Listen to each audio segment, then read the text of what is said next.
Hello and welcome back to Transfer Preview, where we put silly season underneath the microscope. Joining me today, it's Oba. Oba, how are you, my friend? I'm good. I'm very good. I'm just happy that I haven't got the coronavirus right now. I'm not going to lie, because I think every other person that I know has got it, and it's testing times. Do you know what I mean? But yeah, apart from that, football's getting cancelled all over the place, so I don't know what I'm gonna do you know what I mean? So yeah, apart from that, I'm alive and well, looking forward to Christmas and my birthday.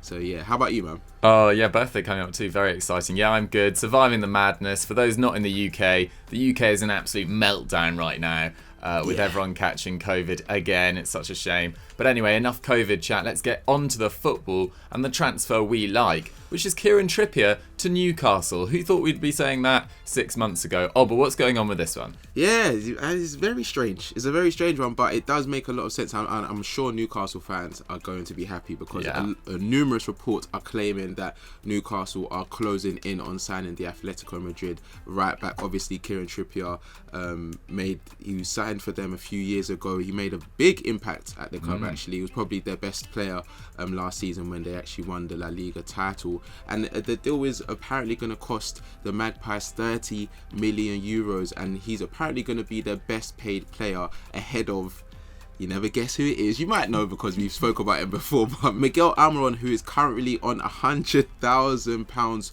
per week. What? Yes, it's mad. It is mad. I think I've watched about 3 or 4 games of him having a decent 25 minutes or so. Okay, maybe I'm over exaggerating.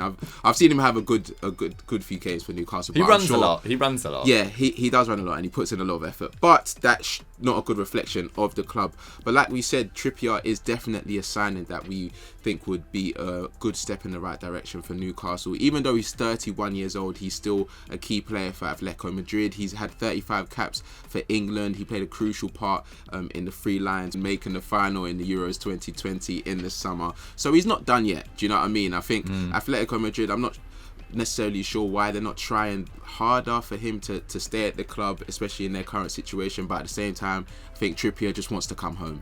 Do you know what I mean? And the possibility of him linking up with Eddie Howe, who he actually played under when he was at Burnley, who actually brought him into Burnley. I didn't know that, but brought him at Burnley in July 2011 after he'd impressed on loan at Barnsley from Man City. So yeah, that could be a very good signing for Eddie Howe. But how much of a difference could he make for their club, Doogie?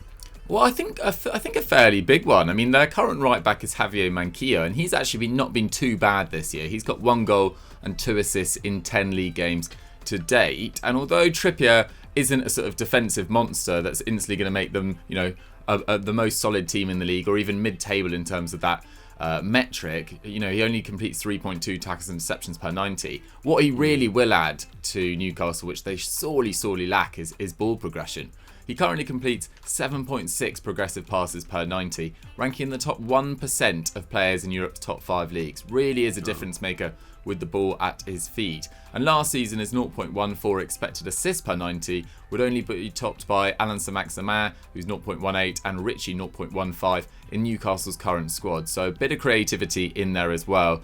It does feel, as you sort of hinted at, Oba, like a strange move. I mean, he has talked about the fact he's homesick, wants to go back to England, but going from La Liga champions Atletico Madrid to Newcastle is an enormous step down, especially when Arsenal and Man United were interested in the summer. I wonder whether Man United would go back in for them now they've changed management, and maybe he doesn't fit that high-intensity style that Ralph Rangnick's trying to introduce there. But you'd think he'd have better options than Newcastle.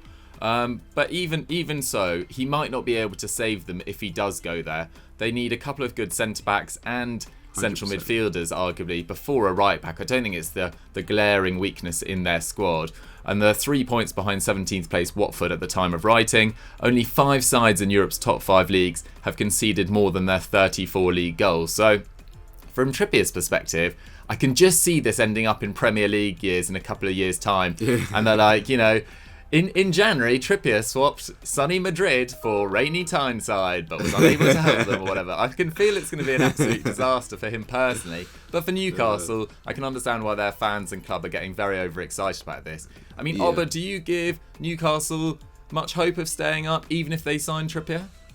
I think if the thing is with Newcastle, because they're in the position that they're in now, it's hard to see any player from a top club. That's why we're even talking about it. Even though it does make sense for the club, I'm just questioning the player's mindset. Does that make sense? Because we've seen them linked with Lingard as well. We've seen them linked with a few other players that are from Sven a few Botman top as clubs. well, yeah. Exactly. And it's like, I can understand them going in for them, but it's on the player side, doesn't make sense for their career. And I know if you're trying to get a 31-year-old who's probably looking for his last big contract, I'm not really sure if that makes sense. But if they are able to get him, then that might just start the train of a few other signings coming in, and Newcastle not looking as bad as they do now. But Eddie Howe, he's trying. Do you know what I mean? But with the squad that they currently have, no one can really blame him for what's really going on. But if they get him, then I think that's going to be a very good signing for them. Yeah, it's the start of the right path, isn't it? But yeah, he might not be able to save them by himself. Guys, do you rate the Trippier to Newcastle signing? And do you think the Magpies can stay up? I think it's going to be incredibly difficult, even with their mega money behind them. Get your answers to those questions in the comments down below. And let's move on to the transfer we don't like. So let's move on to a transfer we don't like. But before we do that, make sure you guys hit the notification bell and subscribe if you're not already, because we're going to be doing this every single week. And transfer window in the January, I think it's going to be spicy, Dukes. I'm not going to lie to you. Even with this transfer that we don't like, it could be very interesting. But yeah, you can go into it. Yeah, it should be a good one, the January transfer window. I'm surprised you're saying that as a Chelsea fan. Rudiger could be packing his bags. Christensen could be packing his bags. They're not going. Don't worry about them. Okay, but I think they might need a personal message from you to try and persuade them to stay.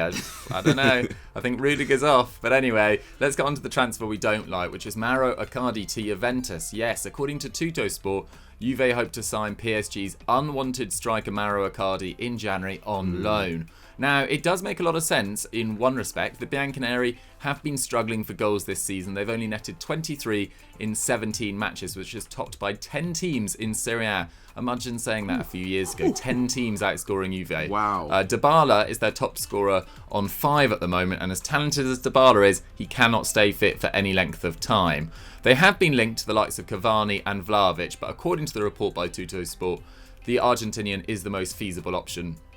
Vlahovic is also going to cost around 80 million euros, which I don't think Juve are going to have in January. He's a serious player.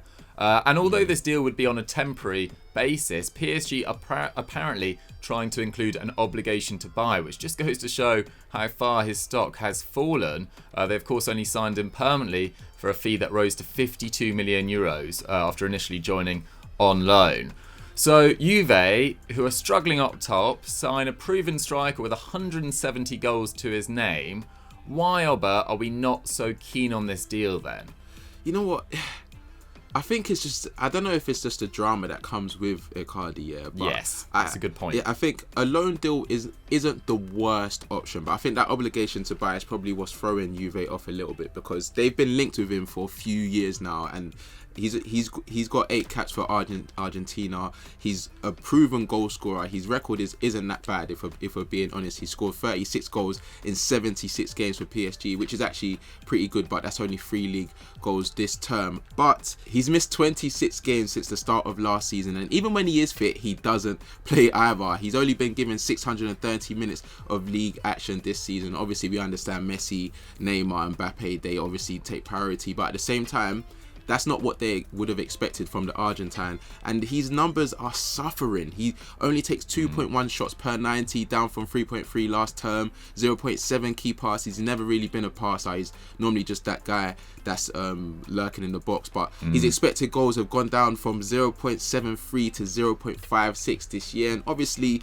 there's been a lot of drama around Icardi this year that's not even been on the pitch. Like, if you want to know more about that, you can go on Snapchat, because we've spoken about that quite a lot over there, with these, marital issues and signing his life away to his wife and things like that. And I'm sure that definitely does play a part in, PSG's decision making, Juve, whether they want to take on someone that's not really seen to have been as focused on football in the last few years. And to round it all off, he's out of form in it. And realistically, the type of player he is, he's been injury prone recently. Like I said, he's not been focusing that much on football, but a 6-month loan spell doesn't sound terrible. And we did see in that loan spell that he had previously with PSG, that was probably where why he even got his deal at PSG, because of that form that he had in that period. So maybe that's the type of thing that he does need to, get that love of the game back, and maybe a change of environment, but yeah, I don't know if Juve, like you said, they're going through a lot right now, and to get a player like Icardi could be even worse. Yeah, he'd make more of an impact on Love Island, I think. If there's like a winter Love Island somewhere going on somewhere hot, I don't know, Love Island Australia, get Mauro Icardi in there. I don't think he's necessarily going to transform Juve's season. Is he a better finisher than Morata? Probably, but I don't think Morata's played too badly for Juve since the start of last season. Another factor to include in this, apparently Icardi and Messi really don't see eye to eye. Which is another interesting factor in this. I can understand why, though, to be honest, because I think Icardi, even though he's been, over the years, we've seen that he scored a lot of goals.